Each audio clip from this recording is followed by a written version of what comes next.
The 2015 Agricultural Leadership Exchange trip took 20 members of the Michigan Farm Bureau and the Indiana Farm Bureau on a 10-day tour of Germany and Belgium to visit agricultural operations, learn about the European Union, trade with the United States, and do some sightseeing. Traveling just north of Berlin, the group visited Lübers, established in 1247. The small agricultural village is one of the last remaining villages of its kind. The land occupied by Lübers is under strict government regulations in an effort to conserve the village's unique rural characteristics. 7 families farm 250 hectares, or 625 acres of hay, oats, and rye, used to feed the village's 315 equine residents. Today we visited a horse farm outside of the city of Berlin. It was very familiar to what we would see in Michigan, like in Detroit area, like Oxford, Lapeer, Oakland County, where people from the city come out and ride horses, jump horses, that type of stuff. There's competition riding. It's a working village that has held its history and it's kind of stood the test of time, and yet they've incorporated how to make money and how to survive in this type of situation. Wonderful place to visit, obviously, and I'm sure you could see how this would be a wonderful place to live, yes. Moving south of Berlin to the village of Schebendorf, the group visited a dairy farm populated with all Jersey cows in the former East Germany. This farm used to be a cooperative farm through the communism time. It used to be owned by 320 shareholders or farmers, cooperative farmers at that time, and right now there are only 32 left. We farm right around 450 hectares of land, which is 200 hectares of pasture, 250 hectares of arable soil, and we keep right around 800 Jersey cattle, which is 400 cows and 400 offsprings. The operation has started incorporating U.S. genetics and, to combat low milk prices, is considering switching to organic production. Germany leads the world in wind energy production and has helped finance over 10,000 biogas facilities in the country. The group visited 4 dairy operations with biogas producing digesters, using manure and silage to generate energy in the form of heat and electricity for the farm, and in some cases local homes and businesses. Farm operators explained it was profitable to install the equipment, heavily subsidized by the government, because inputs were readily available and they were guaranteed 20-year fixed-rate price for energy supplied to the grid. Comment was made by this last one that we're at right now, that if I hadn't started it when I did, if I was to start it today, I don't know if I would go there. He also made the comment that dairy production right now is not profitable, but he's got to stick with it for at least the next 20 years because that's what it's going to take to pay off on this plant here.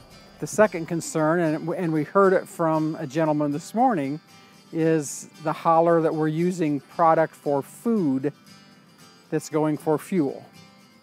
Now, the other flip side of the coin is we need the energy for electricity, for fuel also. So where do they share? What they're using here and in the 2 operations today was not taking the protein out and using it for food side. They're using the whole product. Taking energy independence to the next level, the Saarbeck Bioenergy Park is a 225-acre facility with 7 wind turbines, 24,000 solar modules, and 2 biogas converters that provide electricity and heat to the city's 7,000 homes.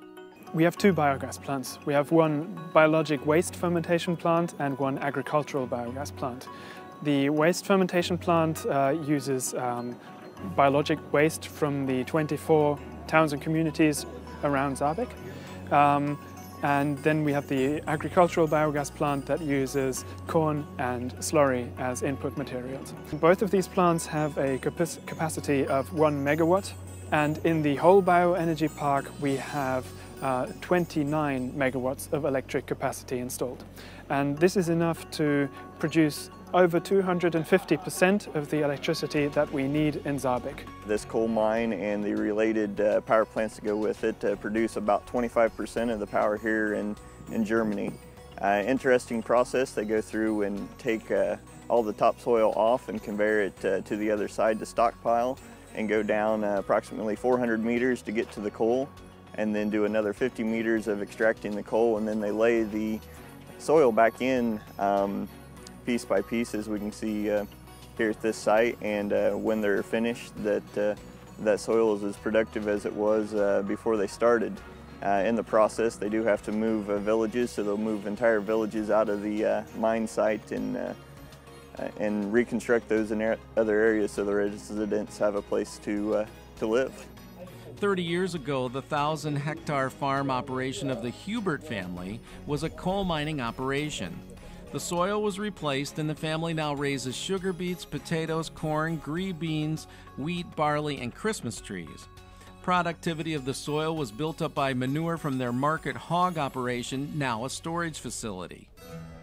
The Arkenberg farm near Hanover is a 650-acre dairy farm, milking 125 dairy cows with dual robotic milkers. Ina and Fred Arkenberg are taking over the operation from his parents. We have a certain rule, or even law, it's a law, to not split up the farms and keep them together as a functioning unit and at a certain size. We do not sell the farms from generation to generation, but forward them. You sort of sign a contract with your parents saying that they hand the farm to you for free, saying that you support your parents when they retire. Means they have free living on the farm until they die. You feed them, you take care of them when they're old, and you also negotiate a certain retirement payment. There's also something like your social security system that they get for retirement, but it's only part of it. The major part is the retirement payment that you negotiate with your parents. And then they hand the farm to you, and we have a lot of tax favors for farmers if you hand it down to the next generation. So if you do it all right to the certain laws, you might be able to forward a farm without any tax payments. The group enjoyed lunch at the Hofruher Cafe in Kremlingen. 240, please. The direct marketing operation owned by Martina and Hans-Jürgen Ruhr caters events and operates a farm shop featuring homemade sausages, jams, and baked goods. The 10th generation farm also farms 200 hectares of crops, including non-GMO sugar beets. I liked how this is a historic farm and how they've utilized that in changing from a grain farm into a direct marketing, not changed, but evolved into a direct marketing, starting out with the apples and the eggs, and now it's a bakery, where guests can come and get all kinds of products that are made on this farm. The group visited 2 large research stations doing research on all aspects of agriculture, including biodigesters, swine, and dairy. Yeah, here on the farm we do a lot of research about feeding the cows, the dairy cows. Mostly we do the experiments with high lactating dairy cows in the first 2 thirds of the lactation. Research we do here on the farm is mainly for the farmers in North Rhine-Westphalia. The experiments we do here on the farm should provide information to them to improve their work on the farms. On day 8, the group headed to Belgium and was briefed at the European Union on the role of the European Commission, TTIP, and CAP, the Common Agricultural Policy, or their version of the Farm Bill. Ongoing negotiations of TTIP, or the Transatlantic Trade and Investment Partnership, are slow going, in part because of the perceived and real differences in agricultural practices. We have Europe and the United States of America have the biggest trade relationship in the world today. So with TTIP we want to do it more and we want to do it better. I think it's like every fear. It's based a lot on stereotypes that we have about Americans or American farmers. or American products, and it's especially linked with a very strong, I guess, lobby of Americans about the genetically modified organism, about hormone-treated beef, and things that, I mean, hormone-treated beef is illegal in Europe, for instance, so, you know, this is something where we cannot compromise on. So I think Europeans see this, mainly these big differences that we have between Europe and America, and we forget about, I think, the kind of silent majority of products that we trade every single day with each other, and we consume each other products very safely. So I think, to put it simply, the reason is that we focus on things that differ us the most, and forget about the majority of things that we have in common. So we have to make it work in a different way and put focus on the different things. In between biodigesters, stick your head in there, buddy, brawny cattle, and sugar beet fields, lots of sugar beet fields, the group had a chance to enjoy some European culture. They enjoyed sightseeing and helping with the groundskeeping at the Sanssouci Palace outside of Berlin, getting a look at the local pageantry at the Castle Pfaffendorf near Cologne,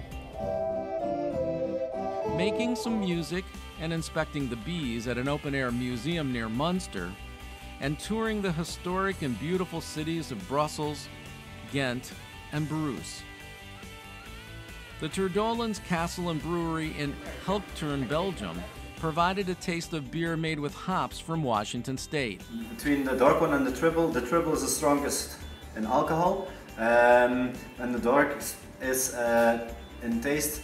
It has also a lot of taste, but it's a little bit sweeter than the triple one. And the trip's final stop was Eberbach Abbey on the Rhine River near Frankfurt, Germany, home to one of the region's wineries.